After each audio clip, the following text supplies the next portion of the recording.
Dibelikan baju lebaran oleh menantu perempuan, ibu mertua ngakak setelah mencoba.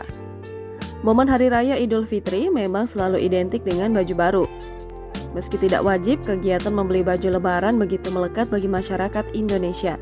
Tidak hanya beli untuk diri sendiri, biasanya seorang anak yang sudah bekerja juga memberikan untuk orang tua.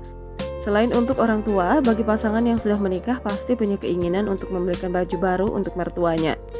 Sama halnya dengan pengguna TikTok bernama Dede yang membagikan kisahnya soal baju lebaran berupa baju kaftan. Video viral itu dibagikan melalui laman TikTok @dedelibra. Semula, pengunggah membeli baju kaftan melalui online shop. Dalam video tersebut, awalnya sang menantu menginginkan ibu mertuanya memakai baju lebaran model kaftan. Namun sepertinya ia lupa membawa baju kaftan lebih cocok dipakai oleh kaum wanita yang memiliki tinggi badan ideal. Karena tidak memperhatikan faktor tersebut, menantu itu pun dibuat ketawa saat baju pesanannya dicoba langsung oleh sang mertua. Baju kaftan berwarna hitam itu tampak kebesaran saat dipakai oleh ibu mertuanya itu.